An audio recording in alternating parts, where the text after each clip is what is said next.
Hello dear student, आप सभी का स्वागत है हमारे इस यूट्यूब चैनल में। तो इस वीडियो में हम लोग क्लास 10 के एसएसटी का मोस्ट इम्पोर्टेंट क्वेश्चन करेंगे, जिसमें आपका पहला क्वेश्चन है महामंदी के प्रभाव। यानी महामंदी जब चला उसके बाद क्या प्रभाव हमारे देश में पड़ा और विभिन्न देशों में पड़ा। देखिए क्या लिखेंगे। महामंदी के प्रभाव में भारतीय व्यापार और कृषि पर विनाशकारी असर पड़ा। यानी महामंदी के प्रभाव में भारतीय व्यापार और कृषि में बहुत ज़्यादा असर पड़ा, बहुत भयंकर असर पड़ा। ठीक, जहाँ निर्यात आयात आधा हो गया और दूसरे देशों से कोई सामान ले आना और ले जाना आधा हो गया, यानी आधा हो गया।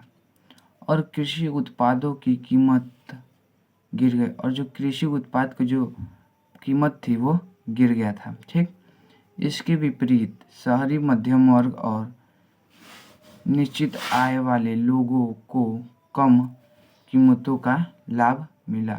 ठीक, इसके विपरीत जो शहर में जो लोग बसे थे और जो धनी व्यक्ति थे उनको इस महामंदी के प्रभाव में उनको लाभ मिला। ठीक, राष्ट्रवादियों के दबाव के कारण औद्योगिक में वृद्धि हुई, और राष्ट्रवादियों के दबाव के कारण क्या हुआ, औद्योगिक में वृद्धि हुई। सरकार ने किसानों पर कर में कोई छूट नहीं दी। यानी जो उस समय का सरकार था, किसानों पर टैक्स की कोई छूट नहीं दी, यानी जो उस पर टैक्स लगा था उन किसानों पर, उसमें उसको कोई छूट नहीं मिला। ठीक, देखिए, जिससे किसानों की हालत और ख़राब हो गई, जिससे किसान की हालत और ख़राब हो, जो पहले ख़राब था उससे ज़्यादा हालत ख़राब हो गया। और उन्होंने अपनी ज़मीन और संपत्ति बेच दी, और किसानों ने अपनी ज़मीन जायदाद और संपत्ति सब बेच डाली। ठीक, अब इसका देखिए, भारत अर्थव्यवस्था पर महामंदी के प्रभाव।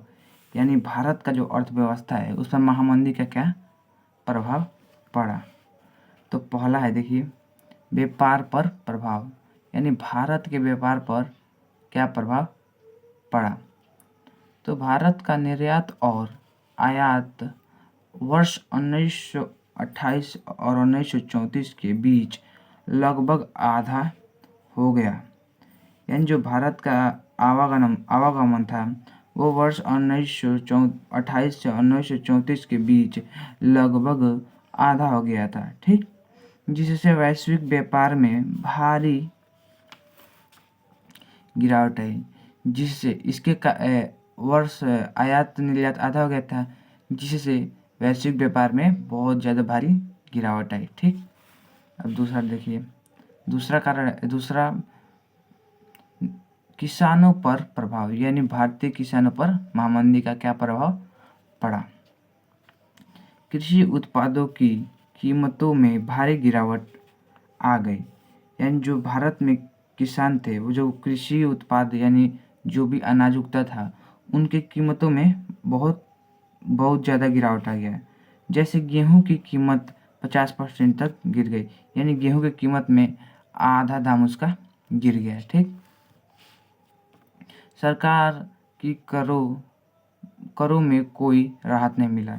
यानी जो सरकार का कर था उससे मुक्त नहीं में हुए सब, और उनका कर भी कम नहीं हुआ। अब तीसरा देखिए, औद्योगिक क्षेत्र पर प्रभाव। यानी जो भारत का औद्योगिक क्षेत्र है उस पर इसका क्या प्रभाव पड़ा। तो राष्ट्रवादी दबाव के कारण औद्योगिक रक्षा के लिए आयात शुल्क बढ़ा दिया गया।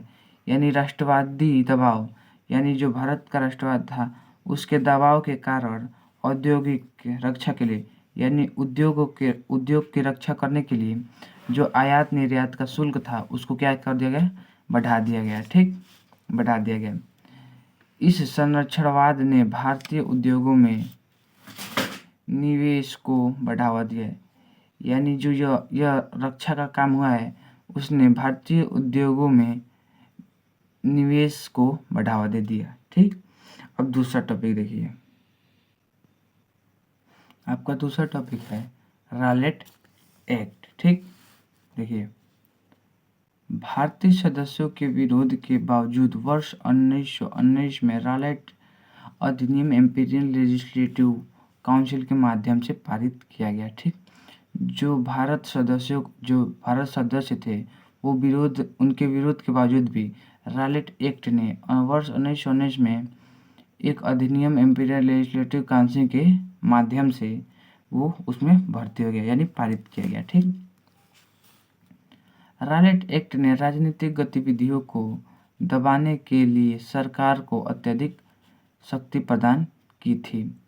यानी जो भारत के राजनीतिक गतिविधि यानी राजनीतिक जो काम थे उन सबको दबाने के लिए सरकार को अत्यधिक शक्ति प्रदान कर दिया। ठीक, इस अधिनियम के अनुसार यानी जो रॉलेट एक्ट का अधिनियम था उसके अनुसार किसी भी राजनीतिक कैदी को बिना किसी मुकदमे के 2 साल के लिए जेल में रखा जा सकता था। ठीक, यानी यह जो नियम था उस नियम के अनुसार अगर कोई भी राजनीतिक कैदी हो, ठीक, उसको बिना मुकदमा चलाए 2 साल तक जेल में रखा जा सकता है। ठीक,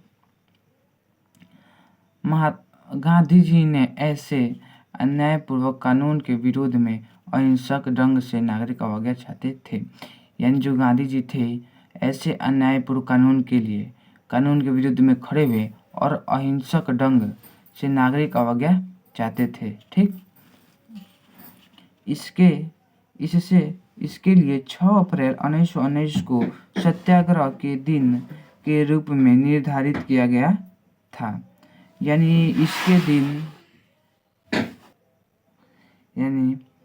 दिन 6 अप्रैल 1919 को सत्याग्रह के दिन के रूप में निर्धारित किया गया। ठीक, इस दिन सभी लोग ने व्रत रखे और हड़तालों की आयोजना की। यानी 6 अप्रैल 1919 को सभी लोगों ने व्रत रखा और हड़तालों की यानी भूखमरी का आयोजना किया। ठीक, अब देखिए, यह गांधी जी का पहला देशव्यापी आंदोलन था। यानी यह गांधी जी का पहला देश के हित में और देशव्यापी आंदोलन था।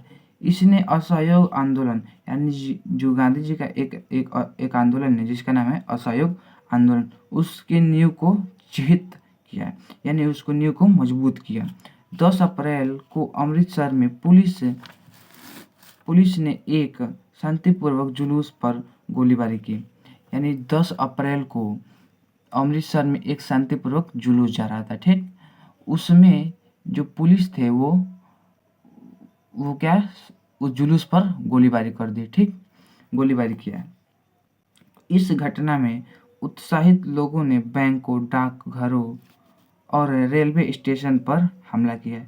यानी ये जो गोलीबारी की इससे गुस्सा होकर अचानक उत्साहित यानी उनके मन में आया कि हमारे लोग क्यों किए हैं, उससे उत्साहित होकर सभी लोगों ने क्या किया, बैंकों, डाकघरों और रेलवे स्टेशन पर हमला कर दिया। ठीक, जिसके फलस्वरूप मार्शल लगाया गया था, जिसके फलस्वरूप एक नियम लगाया गया जिसका नाम क्या है, मार्शल लॉ। ठीक, और जनरल डायर ने कमान संभाली और एक जनरल डायर है जिसका नाम एक अधिकारी है जिसका नाम है जनरल डायर, उसने ये सब कार्य संभाला।